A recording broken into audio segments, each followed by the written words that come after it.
desculpa o transtorno aí do Teams e do Google Meet aqui. Eu nunca tinha dado aula no Google Meet, eu só tinha apresentado umas coisas uma vez, não? Então, enfim, precisava aprender algumas coisas e agora tá tudo certo. Vocês vão conseguir acompanhar a aula direitinho, tá? Então hoje, galera, a gente vai falar de metabolismo aeróbio, tá bem? Aula passada a gente falou bastante, falou, na verdade, praticamente tudo do metabolismo anaeróbio. E hoje a gente vai focar no metabolismo aeróbio, ou seja, na disponibilização de energia para o nosso corpo através de vias aeróbias, tá bem?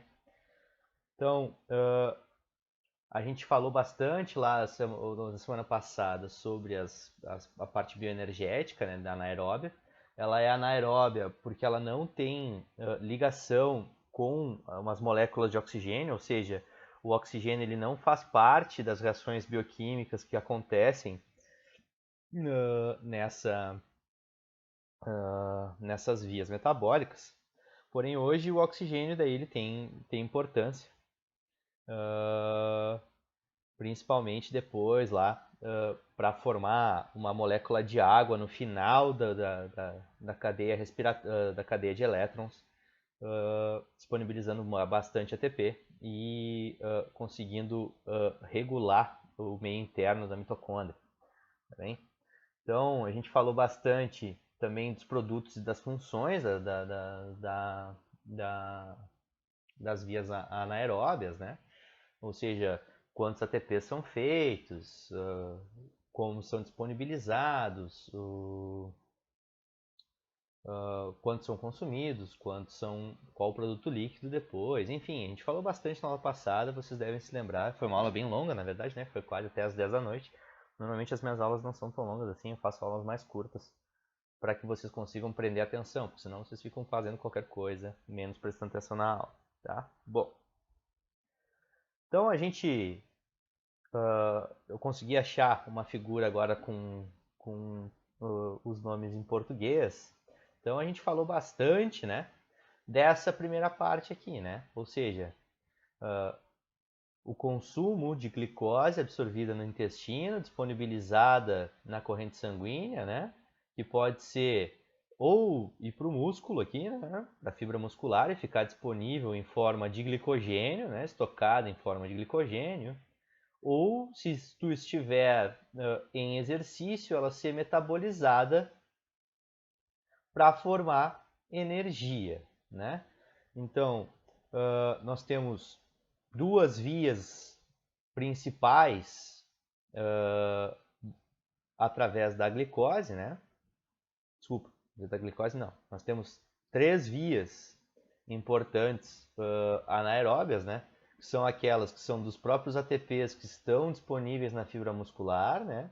A segunda fonte é uma fonte de fosfocreatina, né? Ou seja, existe uma reação entre o fosfato de creatina liberando um fosfato inorgânico que se junta com uma adenosina de fosfato e monta um ATP de novo para a contração muscular acontecer. E depois nós temos a glicólise anaeróbia, que transforma lá, depois de várias 10 reações, né, a glicose em 2 piruvatos. Tendo oxigênio, esse piruvato vai entrar na via oxidativa, ou se não tem ainda oxigênio disponível para essas reações acontecerem, ele vira lactato, né? Não é bem esse termo aqui, ele vira lactato e é expulso do sarcoplasma, né? Para regular o pH interno do músculo, tá bem? Da fibra muscular, tá? Bom, o subproduto, ou seja, o que vai ser o final da via glicolítica, depende muito do oxigênio, tá? E hoje, então, a gente vai falar bastante sobre isso, tá? Bom, então aqui a gente falou na aula passada, né? Dependendo da intensidade do exercício e do quanto ele dura, diferentes substratos energéticos vão ser consumidos para disponibilizar energia para a contração muscular, tá bem? triglicerídeos, ácidos graxos livres e proteína só são consumidos na via aeróbia, tá bem? As vias anaeróbias elas são exclusivas de glicose ou glicogênio, tá bem? Então vai ter como consumir gordura em exercício através de vias anaeróbias, tá bem? Somente as vias aeróbias conseguem metabolizar tanto triglicerídeos, ácidos graxos livres ou até mesmo proteína, tá bem? Porque nós consumimos proteína também para fonte de energia, como fonte de energia no exercício. Não é muito durante o exercício, tá? Porém, é de 2 a 15%, tá? Depende do tipo de estímulo, tá bom? Porém, é muito comum a gente consumir proteína na recuperação depois, tá?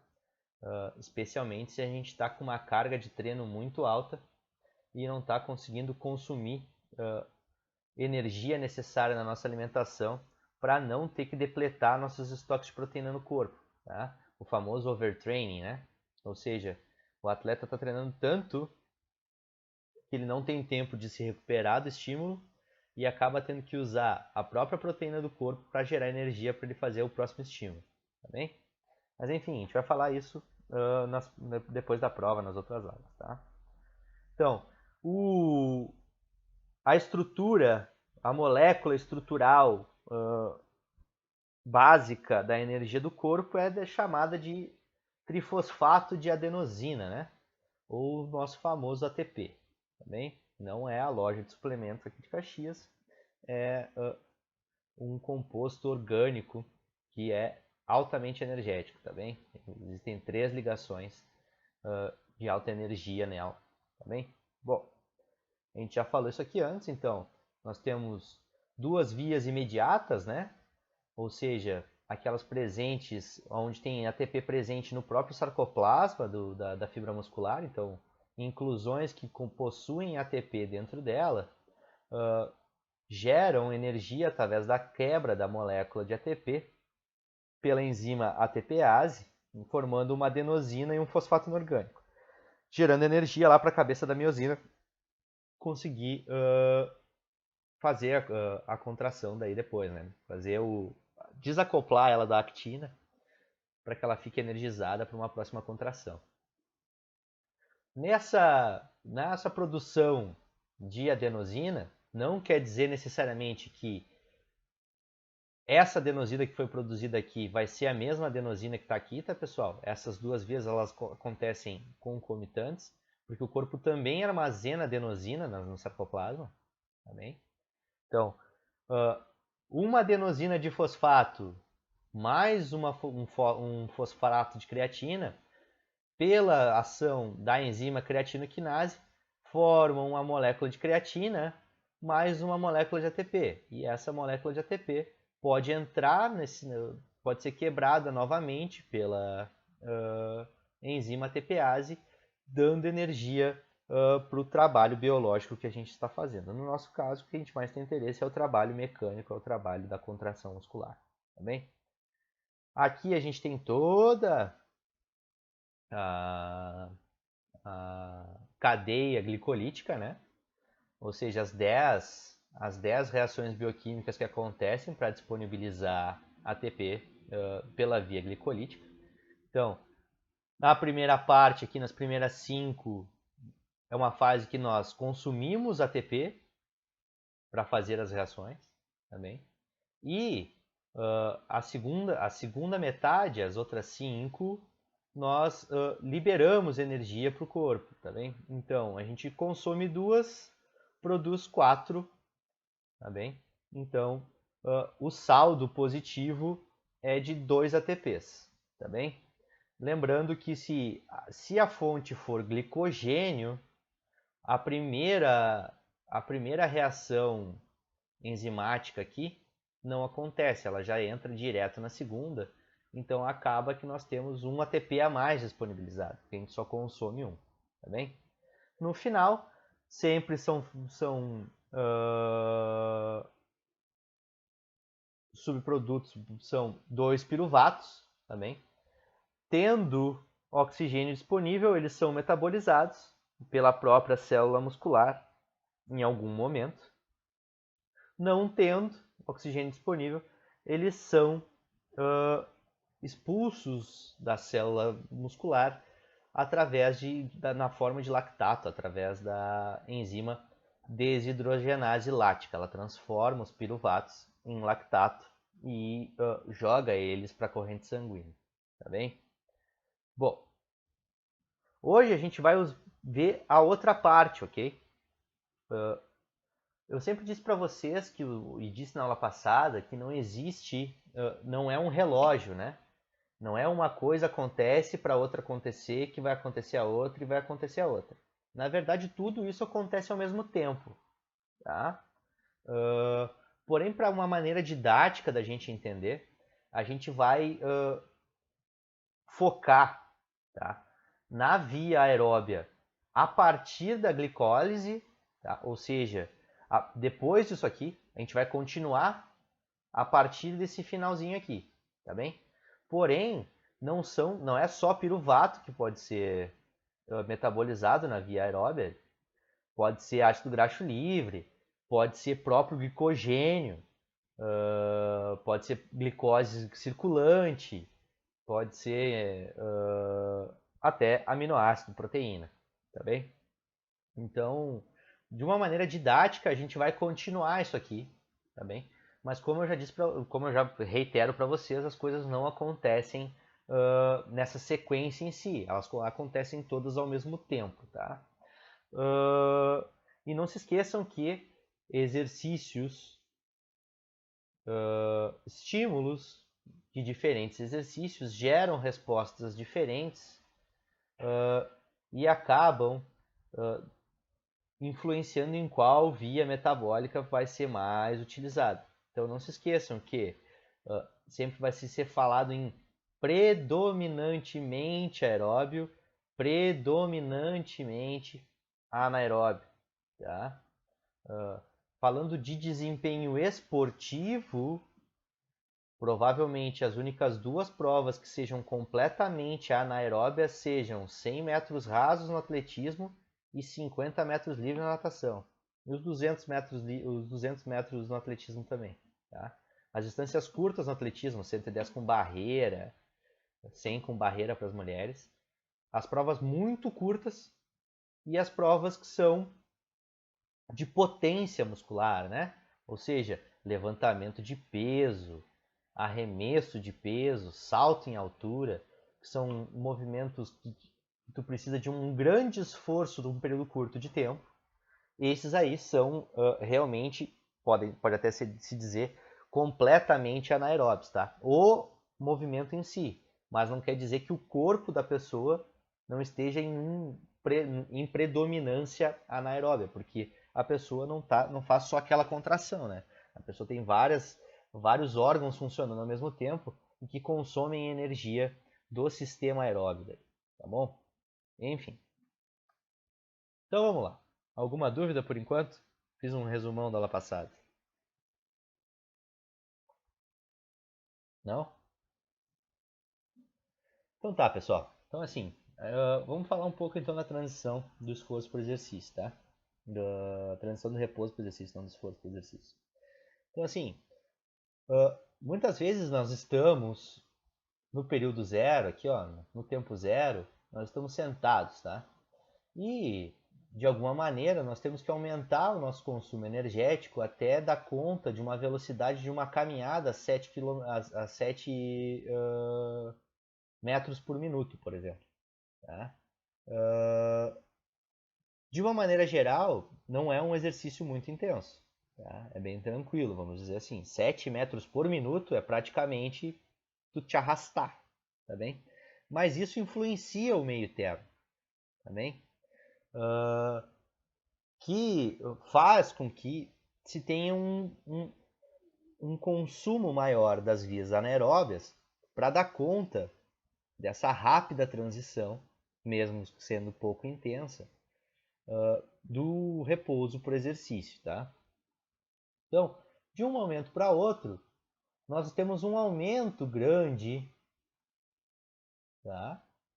Aqui no caso de 0,6 mols de ATP por minuto, tá? Pois nós entramos em esforço, tá? Nesse caso, um esforço muito leve, mas nós entramos em esforço, tá bem? Então, essa necessidade de ATP aqui, nós não conseguimos suprir de uma maneira imediata, tá bem? Nós sempre vamos ter uma pequena perda, tá? E isso se chama déficit de oxigênio, tá? Ou seja, é o déficit que o sistema aeróbio tem para fornecer energia para aquele movimento naquele momento. Tá? Então, ou seja, todo esse espaço em verde aqui foi utilizado de vias anaeróbias para preencher aquele esforço que a gente precisa. Tá bem? Porque o consumo de oxigênio ele leva um tempo para estabilizar e fornecer a energia que a gente precisa. E durante esse tempo aqui, toda a energia consumida vem de sistemas anaeróbios. Tá? Muito provavelmente sistemas anaeróbios até de fontes imediatas, nem tanto de fontes glicolíticas, tá bem? Porém, o sistema aeróbio não consegue, de uma maneira geral, entrar em funcionamento tão rápido assim. Seria muito bom que ele entrasse em funcionamento mais rápido, tá? Porque ele tem uma capacidade de fornecer energia muito maior do que as vias anaeróbias. Tá? Podemos ter até, depende de cada substrato também, mas na continuação da via anaeróbia, ou seja, se for o piruvato que entrar para a cadeia de elétrons, nós temos lá no final 32 ATPs de saldo, tá? Positivo também. Dependendo daí se é um ácido graxo, aí rola, tem mais energia, porque a cadeia dele é maior, tem mais quebras, enfim. A gente não vai entrar em cada um deles, tá, pessoal? A gente só vai ver o do piruvato, tá bem? E senão é muita coisa. Tá? Bom, conseguiram entender isso aqui? E todo esse déficit aqui, a gente vai pagar depois na recuperação, que se chama de EPOC, que é o excesso de consumo de oxigênio pós-exercício. Ou seja, depois que tu saiu do esforço, no final tu ainda fica com tua frequência cardíaca, tua frequência respiratória mais elevada do que quando tu estava em repouso. Esse é o teu corpo recuperando as fontes que tu depletou, tá? Anaeróbias, e ele está lá refazendo, está trabalhando para disponibilizar aqueles substratos, ou seja, metabolizando outras coisas, para reestocar energia nas fibras musculares que tu utilizou. Tá? Em questão de exercício intenso acima do limiar de lactato, isso demora até horas, dependendo de alguma coisa, até mais do que um dia, para restaurar completamente todos os níveis de glicogênio muscular. Creatina, fosfocreatina, ATP-CP, o sistema imediato, por volta de 4 minutos já está tudo certo, tá, pessoal? Então, por exemplo, quando vocês forem fazer teste de RM na academia, se vocês erraram a carga do teste de RM da pessoa e ela vai ter que fazer um novo, mais um estímulo, não se pode fazer mais do que 2 ou 3, tá, pessoal? Aí já virou uma série de musculação, já virou uma série máxima de musculação quase. Vocês têm que dar por volta de 3 a 4 minutos para a pessoa se recuperar, tá? Para fazer o teste de RM de novo, tá bem? Para estar completamente restabelecidos os estoques de ATP e fosfato de creatina, tá bem? Para que todas as fibras possam utilizar essa fonte para fazer a contração, tá? Bom, e daí aqui começa um pouco o que a gente vai tratar, trouxe para vocês como curiosidade, que é um pouco do que a gente vai tratar pós a prova, tá? Ou seja, o déficit de oxigênio de pessoas treinadas e não treinadas é diferente, tá bem? Então vocês podem ver aqui que o amarelinho são pessoas treinadas e os não treinados é o vermelho. A área do vermelho é muito maior do que a área do amarelo, tá? Por diversas coisas também. Adaptações neurológicas, adaptações hormonais, próprio estoque de, de fontes imediatas também. Resposta do sistema aeróbio, ou seja, pelo tamanho das mitocôndrias, pelo número de complexos de ATPase que a mitocôndria tem, tá? Porque ela tem várias o exercício físico ele faz diferentes estímulos no tecido mitocondrial, tá? Ele, ele pode aumentar o número de enzimas da membrana, como ele também pode aumentar o tamanho da mitocôndria, aumentando daí também o número de enzimas que ela tem lá dentro. Também. Então, indivíduos treinados têm déficits de oxigênios menores do que indivíduos não treinados para uma mesma intensidade. Tá? Ou seja, ele só vai conseguir ter o mesmo déficit de oxigênio numa intensidade maior. Tá? E por isso, obviamente, ele é mais apto fisicamente. Tá bem? Mas enfim, isso aqui é só uma curiosidade que a gente vai começar a tratar depois da prova. Tá bom? Então, vias metabólicas aeróbias, tá? A produção de ATP por vias aeróbias ocorre lá dentro da mitocôndria, tá? Duas vias metabólicas são responsáveis principalmente por transformar diferentes compostos em energia, tá? Que é o ciclo de Krebs e a cadeia de transporte de elétrons, tá? O Krebs ele sintetizou as duas ideias, tá? Também existem outros nomes do ciclo de Krebs, a cadeia de ácido cítrico, enfim. Mas normalmente vocês podem ver por ciclo de Krebs, tá bem? E a cadeia de transporte de elétrons reúne várias coisas que acontecem ao longo das vias metabólicas que a gente tem durante o exercício para transformar a adenosina difosfato em ATP, tá? Lá dentro da mitocôndria. E a gente vai ver isso aí depois. Tá? Bom, a formação de ATP por vias aeróbias, ela consiste em três etapas, tá, pessoal?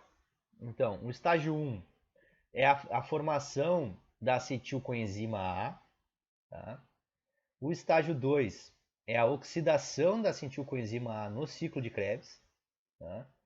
E o estágio 3 é a fosforilação oxidativa na cadeia de elétrons. Tá? O que é uma oxidação? A gente falou na aula passada.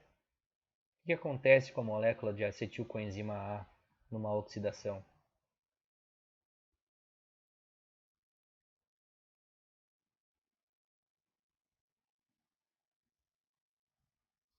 Ela queima, ela sofre uma. Me esqueci o nome daquela palavra agora. Alguma coisa. É uma quebra, né? Ou seja, a enzima que faz a oxidação dela pega a acetilcoenzima e transforma pelo menos em dois subprodutos. Tá? Uma redução é ao contrário. É tu pegar dois produtos e formar uma coisa só. Tá? Então não se esqueçam que oxidação não quer dizer que tenha alguma coisa a ver com molécula de oxigênio. Tá? Oxidação, na verdade, é uma reação bioquímica. Tá bem? Beleza? A gente falou isso na aula passada. Tá bem? Bom, como eu falei para vocês, a cadeia aeróbia ela consegue sintetizar seus substratos de diferentes locais, tá?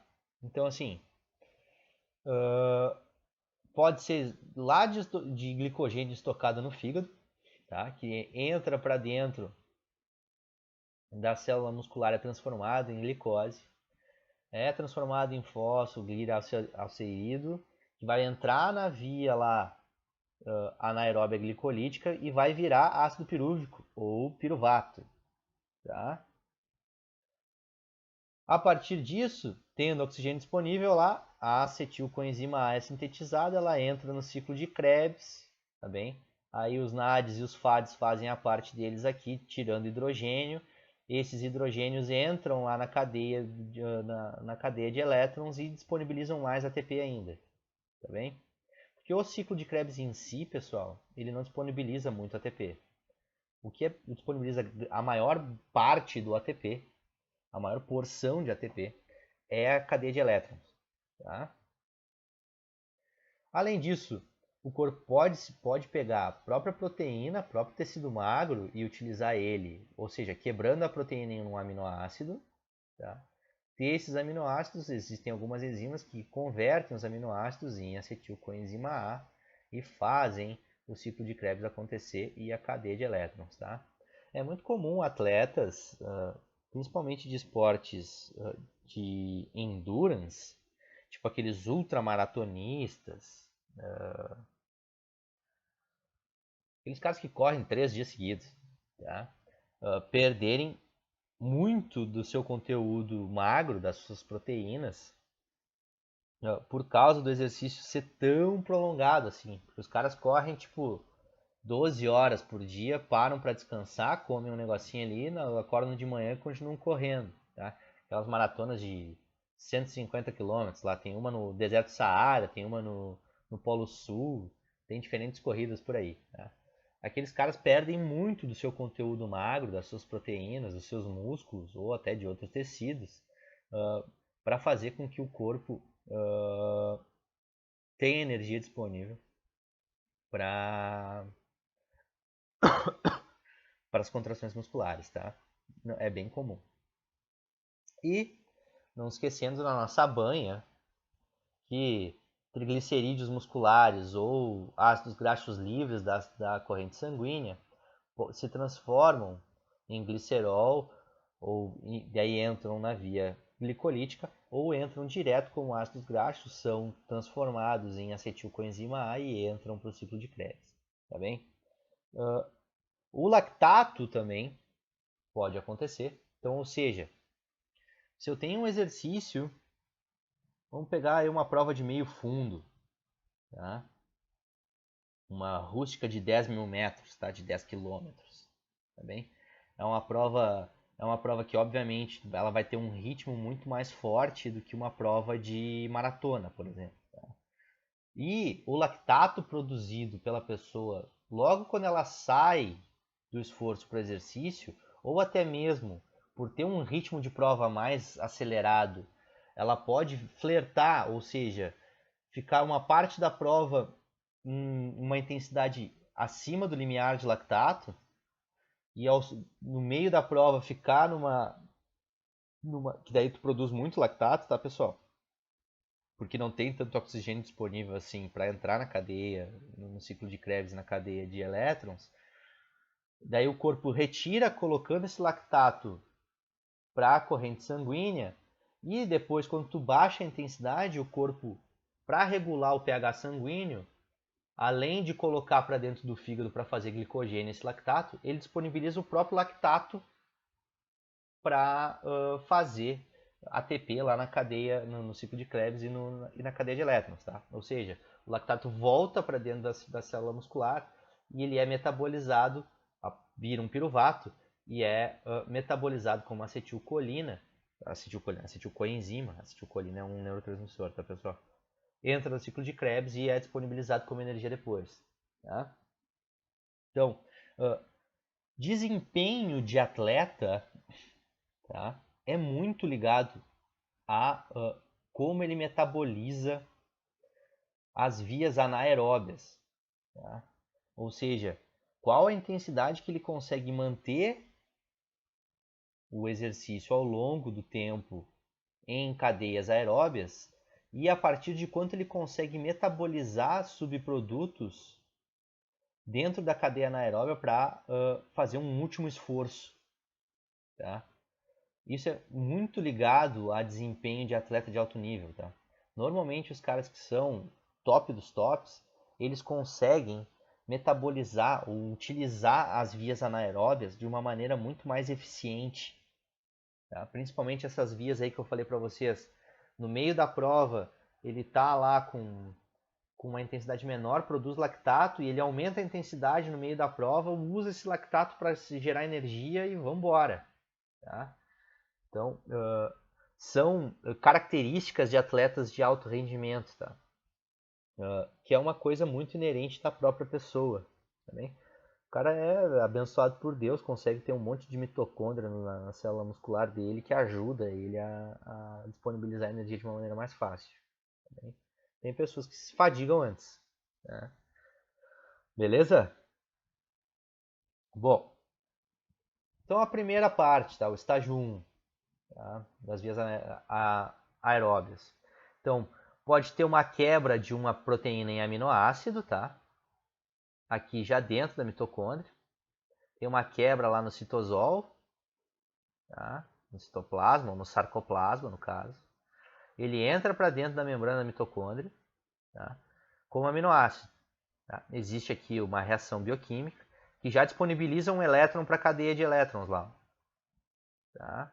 Mesma coisa com o piruvato. Então tem a glicólise, tem a via glicolítica lá, acontece a via glicolítica. Temos lá 2 ATPs disponibilizados se for glicose, 3 ATPs se for glicogênio. Tendo oxigênio disponível, entra esse piruvato para dentro da membrana da mitocôndria, tá lá dentro da matriz da mitocôndria. Ele é quebrado, faz uma acetilcoenzima A, libera um gás carbônico, tá? Libera gás carbônico, isso aqui vai sair da célula e vai ser expirado na nossa expiração, né? Vai ser retirado pela expiração. E também é disponibilizado já um elétron para a cadeia de elétrons, tá? Ou por ácidos graxos, né? Tem a quebra de algum triglicerídeo ou de um ácido graxo livre, ele entra na mitocôndria como ácido graxo, já disponibiliza um elétron lá também e vira acetilcoenzima A, tá? Então a primeira parte, o estágio 1 das vias aeróbias, é a formação da acetilcoenzima A, tá bem? Dependendo de qual, independente de qual substrato ela advir, todas elas vão ser transformadas em acetilcoenzima A, tá? De diferentes maneiras, tá bem? Bom, aí começa o ciclo de Krebs, tá? E qual que é a função primária do ciclo de Krebs? É completar a oxidação, ou seja, a quebra da acetilcoenzima em vários subprodutos. Tá? Então o ciclo ele se utiliza das coenzimas NAD e FAD para retirar moléculas de hidrogênio ao longo das enzimas que vão fazer parte do ciclo de Krebs. Tá? Essas coenzimas, se lembram que elas tiram essas moléculas de hidrogênio, e essas moléculas de hidrogênio vão ser lá posteriormente incluídas na cadeia de transporte de elétrons para fazer mais ATP. Tá? Então não se esqueçam que na natureza nada se cria, nada se perde, tudo se transforma. Tá bem? Então, os subprodutos das reações enzimáticas que acontecem ao longo das cadeias anaeróbias e aeróbias, esses subprodutos normalmente eles são reutilizados de alguma forma. Tá? Não te preocupa que vocês não vão fazer xixi, não vai ter lactato no xixi de vocês, tá? O lactato ele é importante, ele vai ser remetabolizado de alguma maneira, seja na neoglicogênese, lá no fígado, ou até mesmo na neoglicogênese muscular. Também. Ele não vai ser jogado fora. É somente um instante que o corpo precisa regular a célula, o sarcoplasma, regular a concentração de íons e pH o pH e o pOH, né? Ou seja, regular a acidez e o equilíbrio ácido básico da célula. Então ele precisa retirar o lactato, retirar o piruvato, na verdade, né? Retira o piruvato na forma de lactato, para poder manter a concentração ácido básica da célula muscular, tá bem? Não só da célula muscular, tá, pessoal? Lactato, por exemplo, ele é um indicador em cirurgias. Que indicador que ele é? Se a pessoa está entrando em agonia, ou seja, se de alguma maneira o organismo está reagindo contra aquele procedimento, porque assim, se consome fontes glicolíticas para produção, por exemplo, de anticorpo. Tá? Uma pessoa doente, podem ver no hospital, muitas vezes as pessoas que ficam doentes muito tempo no hospital, elas acabam emagrecendo bastante, justamente porque o corpo se utiliza de diferentes vias para produzir glicose e glicogênio, inclusive, por exemplo, desnaturando o músculo, né? Ou seja, desfaz proteína e a pessoa emagrece bastante no hospital. Tá? Mas lactato, por exemplo, ele é um importante preditor de agonia na cirurgia. Se a pessoa está entrando em estado de agonia, ou seja, se ela está entrando em estado de choque. Tá? Se chama... como é que é? Não é choque anafilático, é de peçonhentos. Esqueci o nome agora, pessoal. Mas é um tipo de choque específico causado pelo aumento da concentração de lactato sanguíneo no corpo, tá? E a pessoa entra em parada cardíaca e morre de alguma maneira depois, por isso, se acabar acontecendo, tá? Mas lactato é um subproduto importante das vias metabólicas para o funcionamento do corpo como um todo, tá bem? Então não é só o exercício que produz lactato, tá? Funções básicas do corpo também acabam produzindo lactato, tá? Até coração. O coração acaba às vezes podendo produzir lactato, o sistema nervoso produz lactato para fazer energia muitas vezes, para fazer as transmissões neurais, por exemplo. Tá bem? Bom, o estágio 2 aí já é o famoso ciclo de Krebs. Tá bem? Ele também, tá, tem diferentes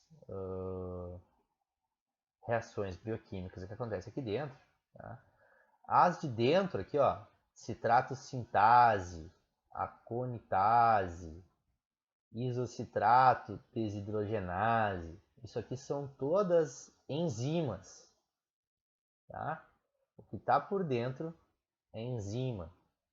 O que está em quadradinho branco são as moléculas de substratos que vão sendo mudadas. Tá? Então, entra acetilcoenzima A citrato sintase faz uma reação, libera a coenzima A e monta uma molécula de citrato. Tá bem? A conitase pega a molécula de citrato e faz um isocitrato. Tá? Nesse momento, uma coenzima NAD retira um hidrogênio e também, como subproduto da reação da isocitrato desidrogenase, é liberada uma molécula de gás carbônico do ciclo, ok? Formando um alfa-cetoglutarato, tá? São todas... Não vou ficar cobrando isso aqui de vocês, tá, pessoal? Mas é só para vocês entenderem o que é. Aqui também temos ação de uma coenzima NAD, formando um NADH, e também a liberação de um gás carbônico, tá bem? Chegando aqui, essa enzima aqui forma um GTP, tá? Esse GTP, um ADP rouba um fosfato inorgânico dele, formando um ATP, tá? E disponibiliza esse ATP como forma de energia do ciclo de Krebs, tá bem?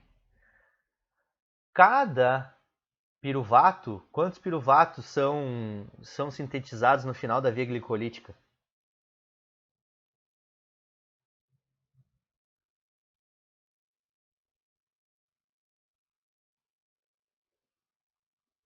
Quantos piruvatos são formados no final da via glicolítica?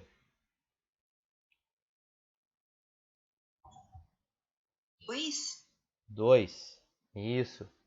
Então, esse ciclo aqui vai acontecer 2 vezes, tá bem? Uma para cada piruvato, tá bem?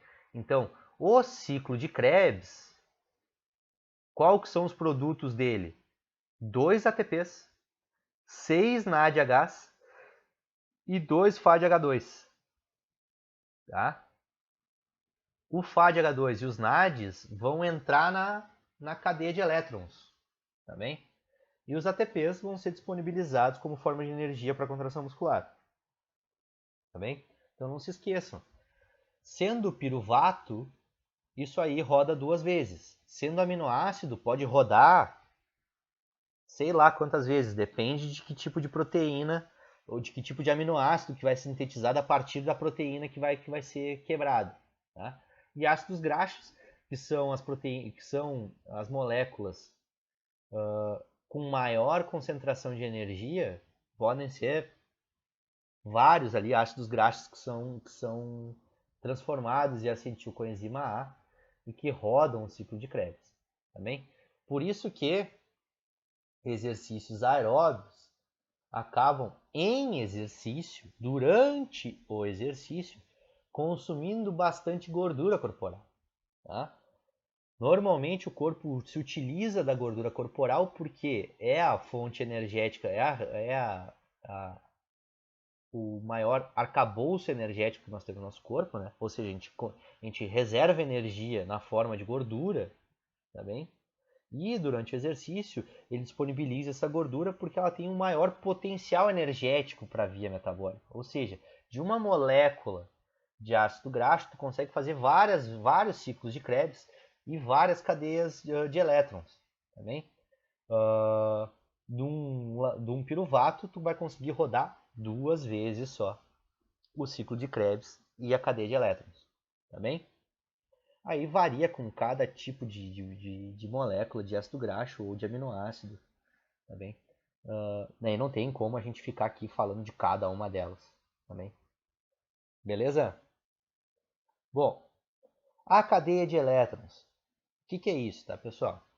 A mitocôndria ela tem 2 membranas, tá? A membrana externa, aqui, é o citosol, tá? É o líquido do citoplasma, tá bem? Tem essa membrana aqui, que faz esse espaço intermembrana, e aqui nós temos diferentes enzimas que trabalham na cadeia de elétrons para ativar aquela velha enzima que a gente já conhece, a ATPase, tá? ATPase também, ou ATP sintase, que é a mesma coisa, tá? E é essa troca, essa estimulação que acontece entre o bombeamento de hidrogênios, de íon de hidrogênios para fora e para dentro, que acabam estimulando, acumulando energia para ATP sintase ou ATPase e que forma ATPs também. E aí a gente vai ver agora mais detalhadamente cada uma das coisas, tá? Bom, então vamos lá. Da glicólise lá. Saiu lá, produto líquido, 2 ATPs, né? A gente consumiu 2 e fez 4, 2 piruvatos. Vai fazer 2 moléculas de acetil coenzima A, tá bem? Em presença de oxigênio, os piruvatos entram como acetilcoenzima A, tá bem? Não se esqueçam. Do glicogênio, não são daí só dois ATPs que ficam de forma líquida como produto, são 3, né? Mas são feitos os mesmos 2 piruvatos, tá? Entra no ciclo de Krebs, tá bem? Então, uma vez formada a acetilcoenzima A, ela entra no ciclo de Krebs, que também é chamado de ciclo de ácido cítrico ou ciclo do ácido tricíclico. Tá? Isso aqui é por causa da formação de CO2, tá? Que são 3 moléculas. Então é por isso ácido tricíclico, tá? Ou ácido cítrico, tá? Que é por causa da formação dos GTPs. Tá? Dos GTPs. Então, várias reações acontecem, a gente não vai ficar falando de cada uma delas, eu já falei para vocês que dentro tem cada uma das enzimas responsáveis e os produtos depois delas. Tá? Fazendo com que cada molécula de piruvato, ou seja, as duas, rodem a partir de cada uma 2 vezes, ou seja, roda com um piruvato e depois roda com um outro piruvato, tá bem? Fazendo com que o ciclo de Krebs, tá? Formando lá o GTP, que é trifosfato de guanazina, tá? Disponibilize um fosfato inorgânico para uma molécula de adenosina de fosfato, fosforalizando ela e disponibilizando ATP para o sistema, tá bem? Então, cada molécula de piruvato roda 2 vezes, tá bem? Então, tudo que foi feito ao longo da cadeia é duplicado. Então, numa rodada vai fazer quais são os subprodutos? 1 na de H, 2 na de H, 3 na de H. Então, 3 na de H num ciclo. Vezes 2, porque são 2, 6 na de H. Vai ter 1, 2, 3 moléculas de CO2. Rodando 2 vezes, 6 moléculas de CO2. E rodando 2 vezes, porque cada vez vai rodar um FAD, né? Um FAD vai pegar hidrogênios. Então, são 2 FADH2, tá? E, além disso, vai se consumir uma molécula de água em cada rodada. 2 moléculas de água, tá? Na última aqui para fazer a citrato sintase funcionar. Tá bem? Então, vamos lá. É 6 na de H, 3 CO2, tá? 2 FADH, são consumidas 4 moléculas de água e são disponibilizados 2 ATPs. Tá? Para vocês verem como isso aqui é muito grande, demora para acontecer, tá? Por isso que a gente tem aquele déficit de oxigênio, e ainda a gente não consegue produzir tanto ATP assim. Tá? Várias enzimas são requisitadas e a gente consegue ter como produto final a mesma quantidade de ATP que a via glicolítica nos disponibiliza, correto? Porém, agora, na cadeia de transporte de elétrons, a coisa começa a ficar diferente. Tá? Porque todos os hidrogênios transportados pelos NADs ao longo da glicólise e do ciclo de Krebs entram para dentro da mitocôndria e fazem energia. Tá?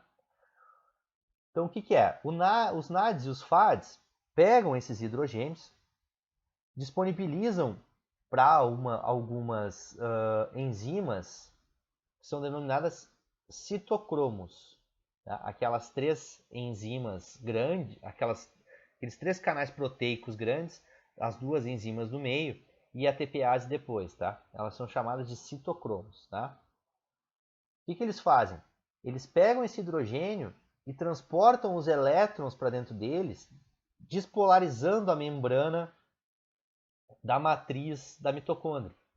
Ou seja, vai ter uma concentração diferente de hidrogênio entre o espaço intermembranas da membrana mais externa da mitocôndria e a membrana interna da mitocôndria. Naquele espaço intermembrana, normalmente tem uma quantidade de hidrogênio maior do que dentro da célula. Por quê? Para ter o equilíbrio do ácido básico do líquido da mitocondrial. Tá bem? Quando se estimula essas enzimas, elas vão transportando essa energia potencial até a enzima ATPase. Quando a enzima ATPase é estimulada, ela consegue disponibilizar um fosfato inorgânico para um ADP, formando aí uma adenosina trifosfato. Tá bem? Bom, passando. Então aqui vocês conseguem ver mais ou menos o que acontece, tá? Para cada par de elétrons transportado para a cadeia de transporte de elétrons pelo NADH, 3 moléculas de ATP são formadas, tá? NADH forma 3 moléculas de ATP no final.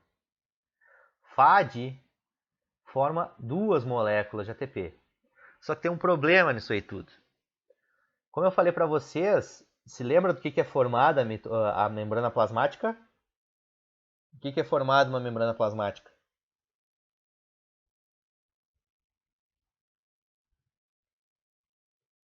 Uma bicamada lipídica, né? Fosfolipídio, proteína. Tá, é uma bicamada lipídica, né? E quando eu quero transportar uma coisa ao contrário do gradiente de concentração, ou seja, do menos concentrado para o mais concentrado, eu tenho que fazer isso forçando. Eu tenho que gastar energia. E é justamente isso que acontece.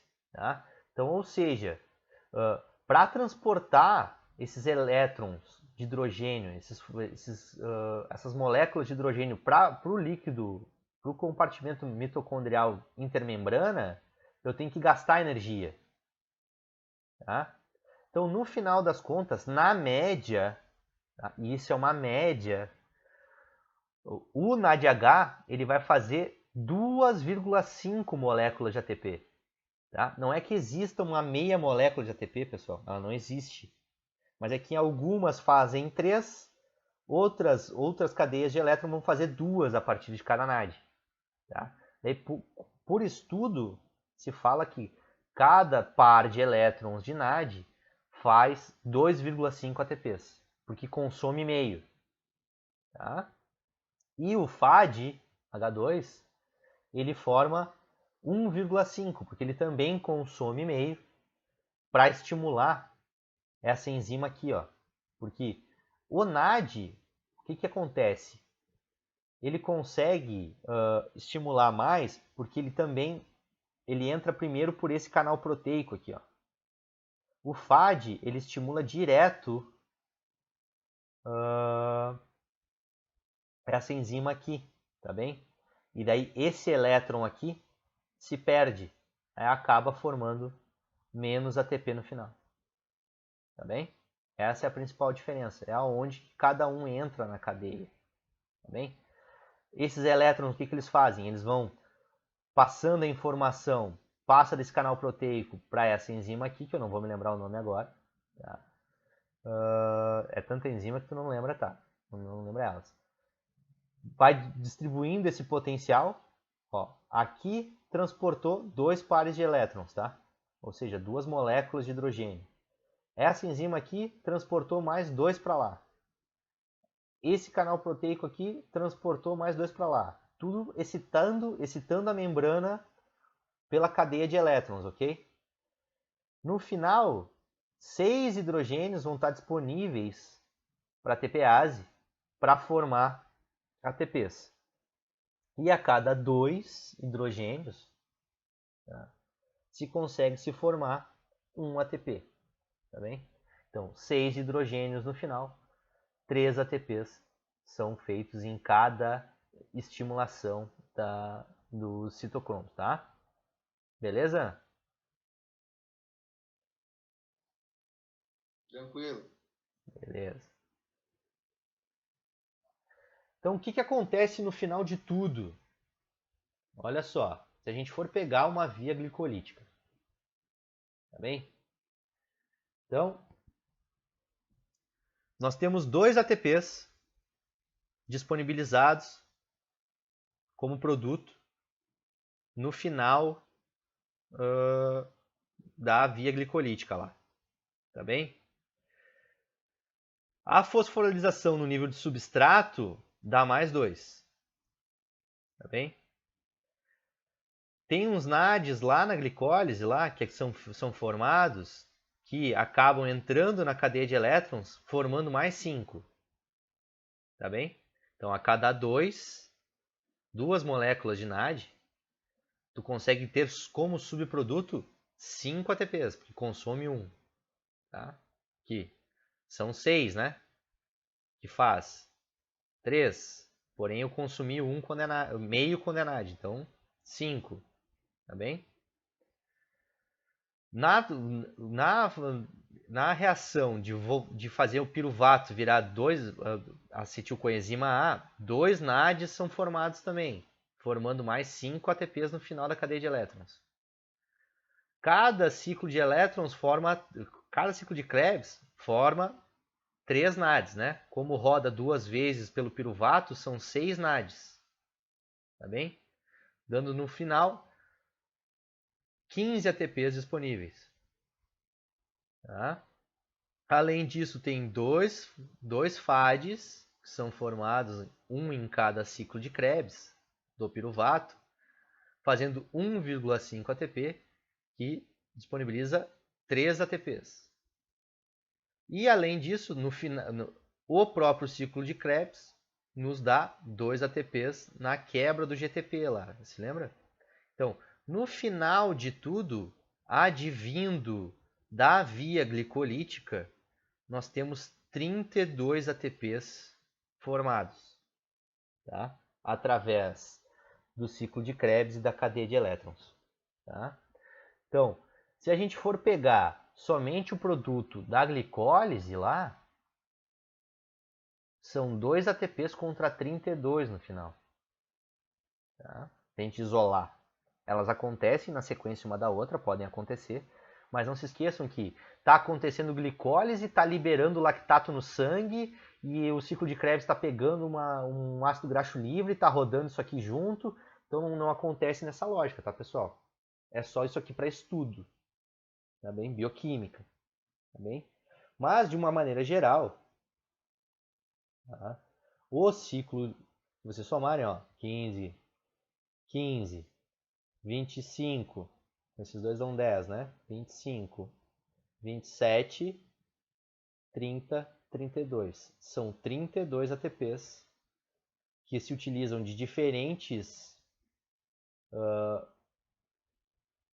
transportadores de hidrogênio para utilizar lá na cadeia de elétrons e formar ATP. Tá bem? O que acontece normalmente? Um ácido graxo livre, um ácido graxo livre ou um aminoácido, quantos ATPs ele pode formar? Quem me diz?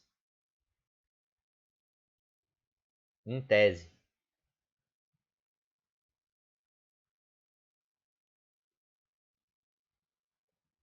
Tem uma molécula de ácido graxo livre lá. Ela é disponibilizada para fazer o ciclo de Krebs. Quantos ATPs eu consigo em uma rodada só? Numa rodada só. Sem contar o tamanho da cadeia. Por rodada, quantos fazem? Aonde que uma molécula de ácido graxo entra nessa via metabólica? Vamos, pessoal.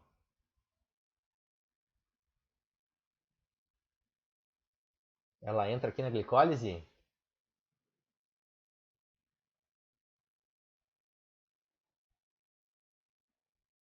Vamos, pessoal.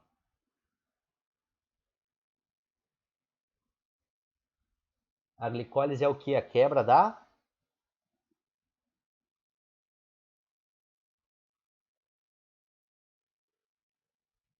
É a quebra da glicose, pessoal.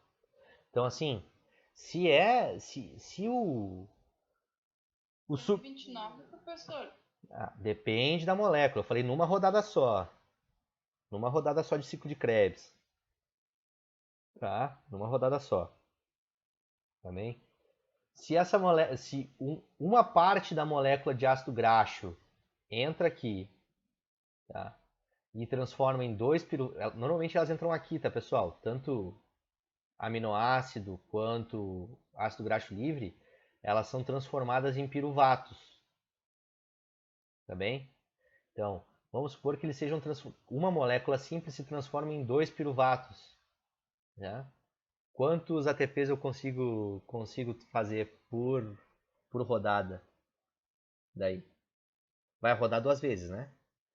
Fazer 2 piruvatos. Uma molécula de ácido graxo faz 2 piruvatos. Quantos ATPs eu consigo fazer? No final da cadeia de elétrons.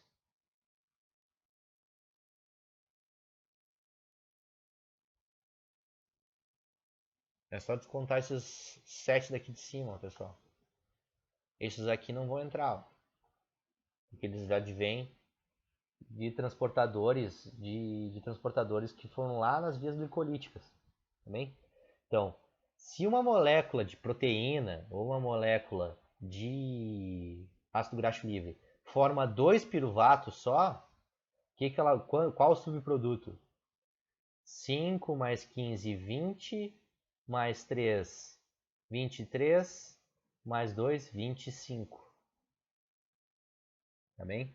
Então, diferentes substratos acabam disponibilizando diferentes energias. Por que foi a Dara que falou 129, né?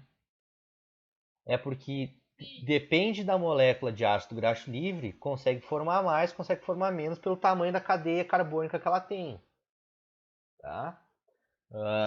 E também depende daí de outras enzimas antes que podem precisar de energia para fazer alguma reação. Tá? Porém, numa lógica teórica, se uma molécula consegue fazer 2 piruvatos, qual que é a quantidade de ATP que ela vai conseguir fazer? 25. Esses 7 aqui não vai conseguir fazer, porque isso aqui advém da quebra da glicólise. Da quebra da glicólise. Advém da glicólise, né? Que é a quebra da glicose. Tá? Aí depende de cada tipo de substrato, tá? Que são quebrados a partir de proteínas ou de ácidos graxos. Mas aí vem uma outra pergunta. Quantos ATPs no final, tanto da glicólise quanto do ciclo de Krebs e da cadeia de elétrons, são formados a partir de glicogênio?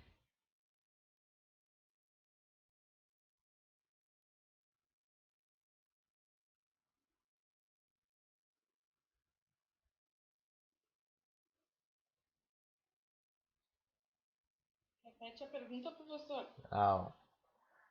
Se a gente faz a glicose, se advém da glicose, a cadeia toda, nós vamos ter 32 ATPs formados na cadeia no ciclo de Krebs, né? Porque tem esses dois que vêm do ciclo de Krebs. Tá? Tem 30 formados pela... Ó, se a gente for contar de verdade, tá? A gente tem 2 que sobram da glicose, né? Da glicólise. Bem? Mais 2 da fosforilização no nível de substrato lá no GTP, no ciclo de Krebs. E mais 30 da cadeia de elétrons. Então, se vem da glicose, são 34 ATPs. E se for do glicogênio, quantos são?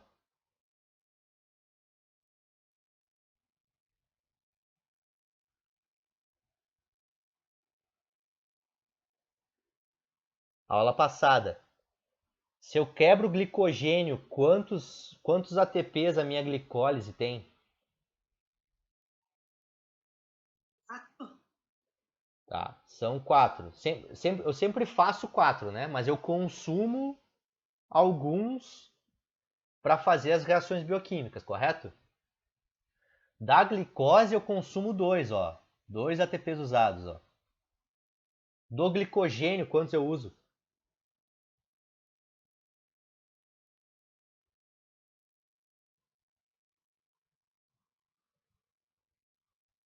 Abre o slide da aula passada e vai olhar agora. Quero nem saber. Eu não saio desse slide até vocês não me responderem. Então não se esqueçam. Advindo da glicose, são 2 ATPs anaeróbios, tá? E mais 32 aeróbios. 34 no total. Se vem do glicogênio ao invés da glicose, quantos ATPs anaeróbios eu tenho?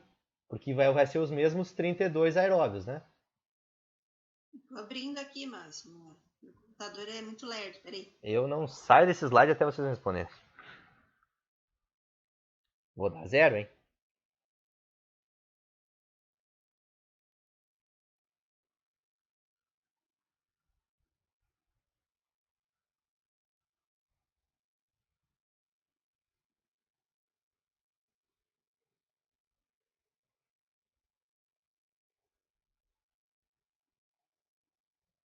Na verdade, isso é bom para vocês me fazerem como trabalho, né? A gente combina no final da aula. A gente combina no final da aula. Até porque tem que fazer um trabalho ainda com vocês esse bimestre. São 3? Não sei. Não sei. Vou fazer como trabalho para vocês. Deixa assim. Bom, então chegando mais pro fim da aula já, pessoal. Pra gente depois ver o negócio todo. Ver uns vídeos ali. Agora a gente viu de uma maneira geral tudo que pode acontecer para disponibilizar energia para o corpo. Tá? Vindo tanto da glicose absorvida pelo intestino lá sanguínea, do glicogênio, o lactato, é só vocês deduzirem daí se ele vem lá disponibilizado através de glicogênio hepático, tá? Ele pode vir daqui, ele pode formar glicogênio hepático e depois ele vira glicose, tá? Mas se ele está na corrente sanguínea, ele pode voltar para dentro da célula muscular, virar piruvato e entrar na cadeia oxidativa. Tá bem? A gente viu como tecido adiposo pode fazer também, tá? Não especificamente cada tipo de molécula de tecido adiposo, mas viu como funciona de uma maneira geral. Cada uma das fontes que podem ser utilizadas, tá? Aqui só não tem nessa figura aqui as cadeias de proteína, tá bem? Normalmente, se vocês quiserem estudar a fundo como são as vias de tecido adiposo e como são as vias de tecido magro, de proteína, de aminoácido, vocês têm que entrar em livros de bioquímica, tá? Normalmente livros de fisiologia do exercício não tem. Trabalha só nessa lógica aqui de entendimento a partir da quebra de glicose e glicogênio. Tá bem? Bom, então vamos ver esses aqui. E daí eu mostro para vocês pelos vídeos ali. Vocês conseguem ter uma ideia de como funciona melhor as coisas. Tá?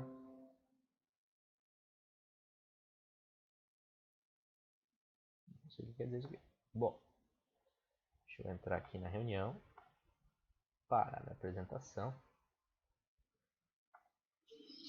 Professor, eu tenho que ir lá com a Laura, ela tá. Vai lá, vai tranquilo. Não vai dar trabalho sem eu saber. Eu te falo daí qualquer coisa. Tá? Ah, beleza. Bom, aqui vocês vão ver uma introdução. Vai fazer um resumão da nossa aula de hoje, tá? As duas primeiras aqui.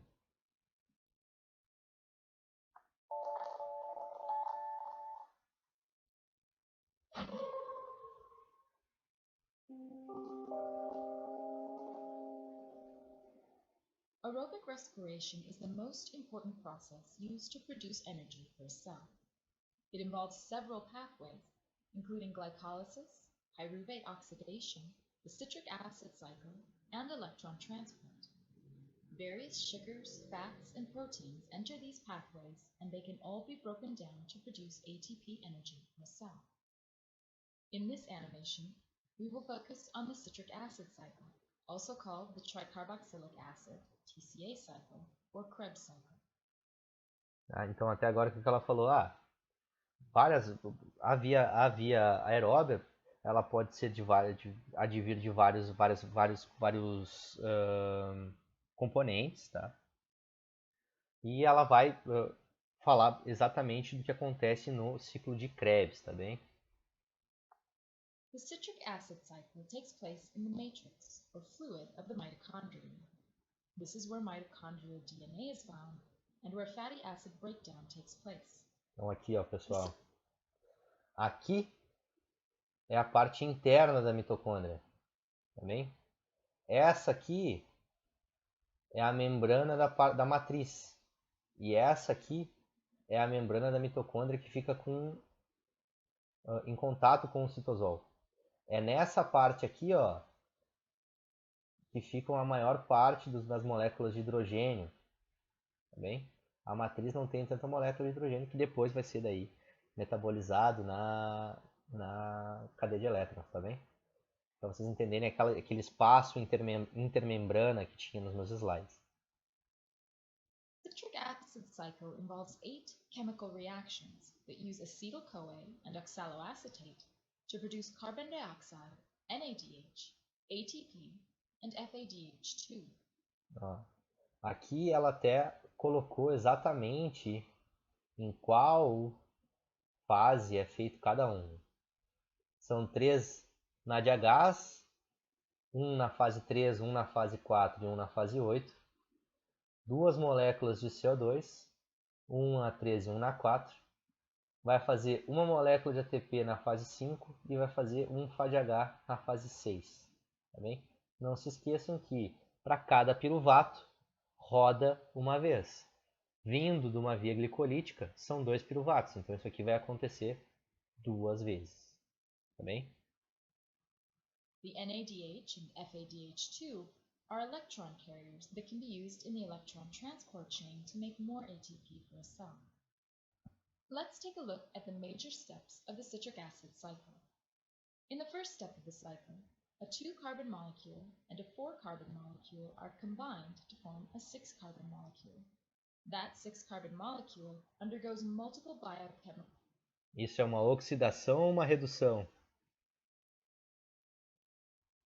Ela falou, eu pego uma molécula de tantos carbonos com uma molécula de X carbonos e eu formo uma molécula de tantos carbonos, ó. Aqui, ó, o que ela fala. Steps of the citric acid cycle. In the first step of the cycle, a 2-carbon molecule, uma molécula de 2 carbonos e uma de 4 se combinam para fazer uma molécula de 6 carbonos. O que é isso? Uma redução ou uma oxidação? Redução? Uma redução. Oxidação? Não sei falar a palavra, tá muito difícil. Não, uma redução. Tu aumenta a cadeia carbônica da coisa. Tá bem? A 6-carbon molecule. That 6-carbon molecule undergoes multiple biochemical changes during the cycle, and at the end, the original 4-carbon molecule is produced. Each time a carbon molecule loses 1 carbon, a carbon dioxide is released. So 2 carbon dioxides are formed during the conversion of the 6-carbon molecule back to the 4-carbon molecule. So where does the 2-carbon molecule come from to begin the citric acid cycle? This molecule, acetyl-CoA, is made from pyruvate. Pyruvate is a product of glycolysis, the other major ATP-producing cycle in the cell. Pyruvate is transported into the mitochondrial matrix, where it is oxidized to acetyl-CoA by pyruvate dehydrogenase. This step produces 1 NADH and 1 carbon dioxide for each of the 2 pyruvate molecules made from glucose. The acetyl-CoAs are the starting point for the citric acid cycle. In the citric acid cycle, the acetyl group from acetyl-CoA is transferred to oxaloacetate to form citrate. 4 different enzymatic reactions then lead to the formation of succinate. These steps produce 2 carbon dioxides, 2 NADHs, and 1 ATP. Succinate is then recycled back to oxaloacetate through 3 more reactions. These steps produce FADH2 and 1 more NADH. All of the energy molecules made in the citric acid cycle, along with those produced by glycolysis, are essential for fully functioning cells, as errors in these pathways can lead to life-threatening diseases. Nem precisa ver o resto, porque o resto é só uma bobagem.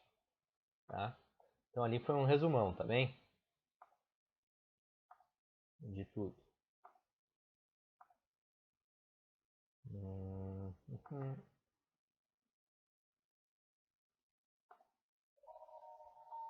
Agora tem as reações, tá bem, pessoal?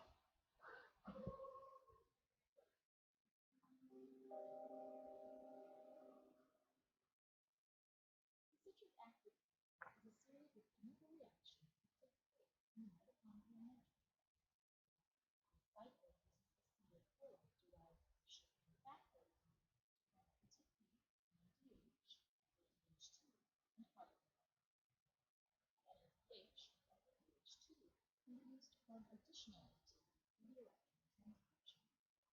Citric acid goes by many names, including the tricarboxylic acid, and the enzyme. Citric acid refers to the citrate that is produced in the first step of the cycle. Tricarboxylic acid is the carbon dioxide produced for each fully oxidized carbon. Krebs refers to Hans Wilhelm Krebs, who identified the full cycle in 1957. Aqui explica o porquê de ter vários nomes, tá, pessoal? Então, é chamado de ciclo do ácido cítrico por causa dos citratos que são formados. É chamado de TCA, né, de ciclo dos triácidos carboxílicos por causa dos 3 gases carbônicos que são formados. E é também chamado de ciclo de Krebs em homenagem ao Hans Krebs, que foi quem ganhou o prêmio Nobel, inclusive, por causa dessa... Prize for Physiology or Medicine in 1953 for his discovery. Ele ganhou o Nobel sobre isso, inclusive em 1953. In the first step of the cycle, an enzyme called citrate synthase joins the 2-carbon acetyl group from acetyl-CoA with the 4-carbon oxaloacetate to form a 6-carbon citrate. In step 2, an enzyme called aconitase converts citrate into isocitrate.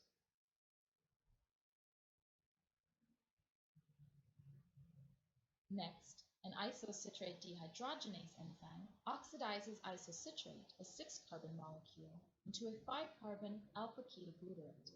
Aí The carbon libera that is lost um is CO2. released as carbon dioxide, and 1 NADH is also formed. The E carbon um NDH pega um hidrogênio que sobra da reação, tá, pessoal? dioxide that is released was originally part of oxaloacetate and not acetyl-CoA. In the fourth step, an enzyme called alpha-ketoglutarate dehydrogenase converts alpha-ketoglutarate into a 4-carbon succinyl-CoA. Similar to step 3, this reaction produces 1 carbon dioxide and 1 NADH. Ou seja, um dióxido de carbono e mais um hidrogênio pego, tá, pessoal? Converts succinyl-CoA into succinate. This produces GTP, which is converted to ATP. Então aqui no passo 5 é que é formado o GTP, tá? Que é depois utilizado como convertido, na verdade, em uma molécula de ATP, tá bem? Que é uma das 2 moléculas a partir de piruvato que é formado no ciclo de Krebs. In step 6, an enzyme called succinate dehydrogenase converts succinate into fumarate. This step makes 1 FADH2. In step 7, a fumarate hydratase enzyme then converts fumarate into malate. Através de uma molécula, vocês viram ali, pessoal? Que molécula é essa aqui? Uma água, tá? Ou seja, se consome água, bem? Isso é um dos motivos também da gente sentir sede quando a gente está fazendo exercício, tá? Além de, obviamente, do controle da temperatura corporal, é porque a gente consome moléculas de água para sintetizar certas coisas nas nossas vias metabólicas, tá bem? In the final step of the citric acid cycle, a malate dehydrogenase enzyme converts malate back to oxaloacetate. Like all steps involving dehydrogenase, a coenzyme is produced. Here, it is NADH. The oxaloacetate that was regenerated through the citric acid cycle is now ready to join with another acetyl group and begin the cycle a second time. For every 1 glucose that is broken down through glycolysis, 2 pyruvates will be produced. These two pyruvates will produce two acetyl-CoAs. So for every one glucose, two acetyl-CoAs will be made, and two turns of the citric acid cycle will occur. This means each product of the cycle must be doubled. A total of 4 carbon dioxides, 6 NADHs, 2 FADH2s, and 2 ATPs are made through the citric acid cycle. NADH and FADH2 are electron carriers that can produce more ATP later in aerobic respiration.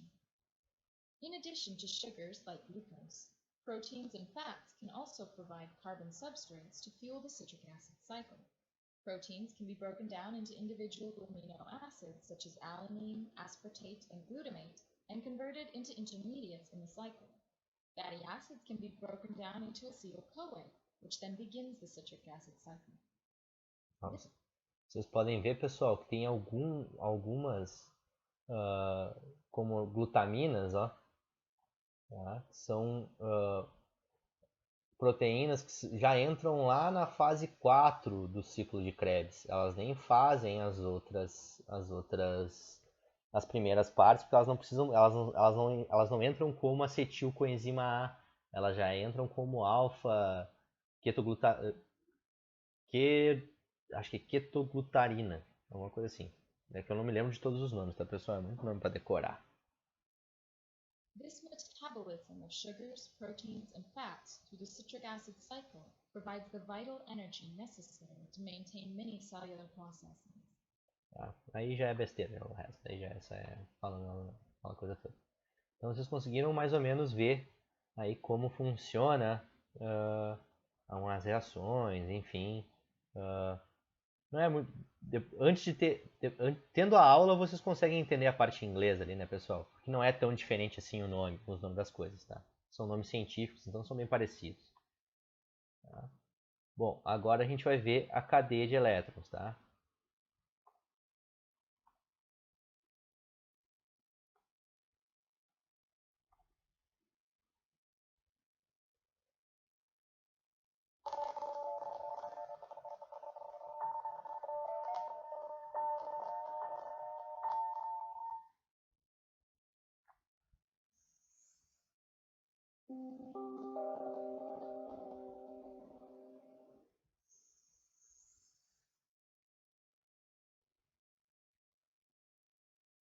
The electron transport chain is a series of protein complexes embedded in the mitochondrial membrane. Electrons captured from donor molecules are transferred through these complexes.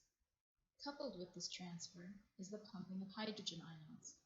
This pumping generates the gradient used by the ATP synthase complex to synthesize ATP. The following complexes are found in the electron transport chain: NADH dehydrogenase, cytochrome BC1, cytochrome oxidase, and the complex that makes ATP, ATP synthase. In addition to these complexes, two mobile carriers are also involved: ubiquinone and cytochrome C. Other key components in this process are NADH and the electrons from it, hydrogen ions, molecular oxygen, water, and ADP and PI, which combine to form ATP. At the start of the electron transport chain, two electrons are passed from NADH into the NADH dehydrogenase complex. Coupled with this transfer is the pumping of one hydrogen ion for each electron. Então o que acontece, ó, pessoal? O NADH ele se liga com o canal proteico, tá? Excita ele, tá bem? E faz com que a comporta dele deixe passar duas moléculas de hidrogênio, tá?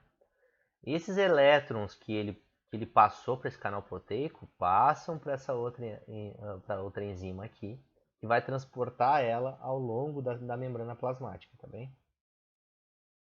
Next, the two electrons are transferred to ubiquinone. Ubiquinone is called a mobile transfer molecule because it moves the electrons to the cytochrome BC1 complex. Each electron is then passed from the cytochrome BC1 complex to cytochrome C.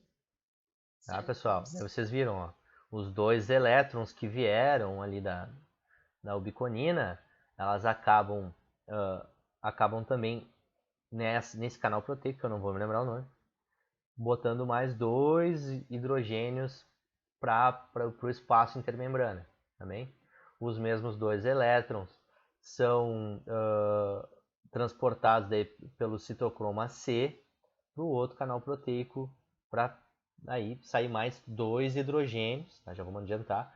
E cada elétron vai transportar 2 hidrogênios para fora, formando aqueles 6 hidrogênios que formam depois 3 ATPs lá na ATPase. C accepts each electron one at a time.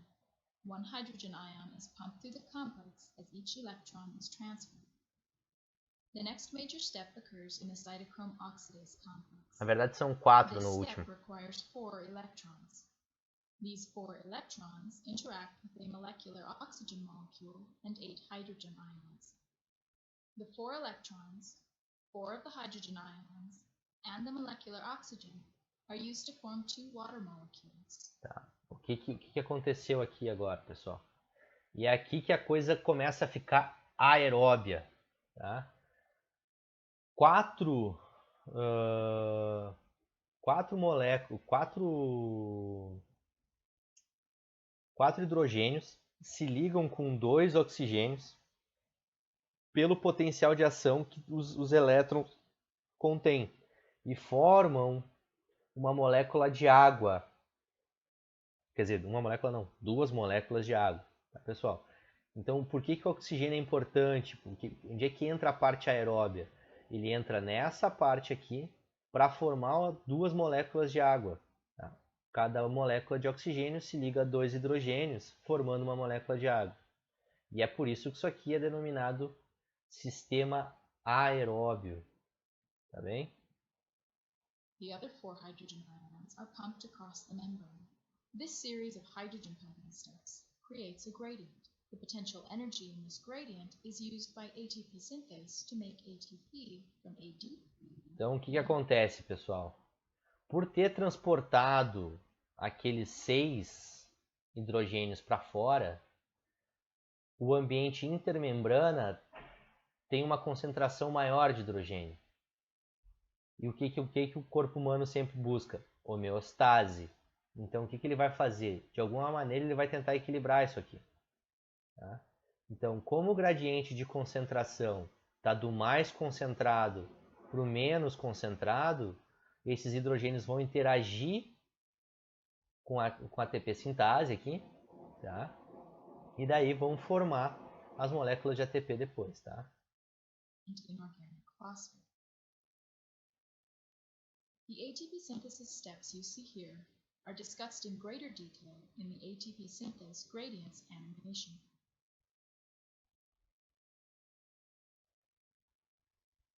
E ali forma um ATPzinho ali. This animation illustrates 2 full cycles of electron donation. In biological systems, however, many electron transport cycles occur simultaneously, helping to ensure that the proton gradient is always maintained. O último aqui, então.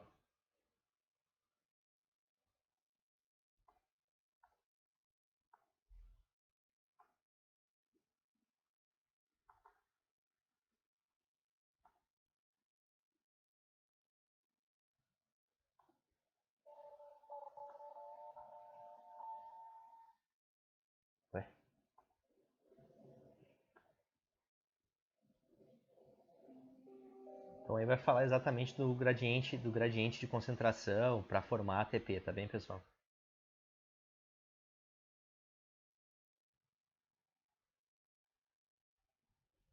Concentration gradients are a key component of biological work. The potential energy in these gradients is often used to define biological work. Here we will focus on hydrogen concentration. Hydrogen ions are also known as protons. gradient exists when there is a higher concentration of the molecule in one component compared to the neighboring component. This animation will demonstrate how the potential energy that results from hydrogen ion gradient using ADP and inorganic phosphate, also known as PI, to synthesize ATP. This process involves an enzyme process called ATP synthesis. Gradient and the potential energy they create are key aspects of the biological layer. A good example of the use of the gradient occurs in the mitochondria when ATP is synthesized. ATP is synthesized by ATP synthesis. Ó, vocês veem que a membrana da matriz tem vários desses complexos, ó, que formam várias moléculas de ATP ao mesmo tempo. Tá bem, pessoal?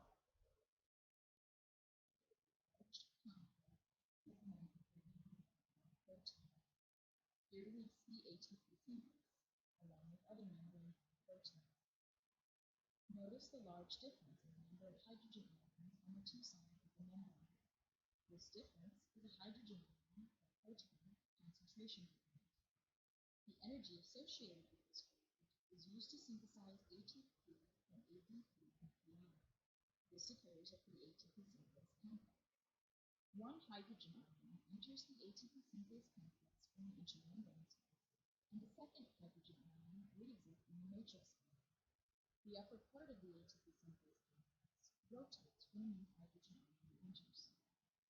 Vocês conseguiram entender, pessoal? Então, assim, ó, uma molécula de hidrogênio ativa o canal da enzima e uma outra molécula de hidrogênio é colocada na matriz da mitocôndria, tá bem? Por isso que cada duas moléculas de hidrogênio formam um ATP, tá bem? Given matrix space, there is enough energy in the ATP synthase complex to synthesize one ATP. In this way, the energy in the hydrogen ion gradient is used to make ATP. Now let's watch the process again. Notice how the proton enters the ATP synthase and exits into the matrix space. Once three more hydrogen ions across the membrane, another molecule of ATP will be made. In this example, the hydrogen ion gradient is large enough to produce 6 ATP molecules. Please watch as the remaining ATP molecules are synthesized. No caso aí são duas rodadas, né, pessoal, no caso, né? Ou seja, dois NADs e dois FADs, também para fazer tudo isso aí. Without a gradient, there is no more energy available to make ATP. In biological systems, however, a gradient is always maintained. Mitochondrial hydrogen ion gradient is generated as electrons pass through membrane complexes. That process can be seen in the mitochondrial electron transport chain animation. Tá bem, pessoal?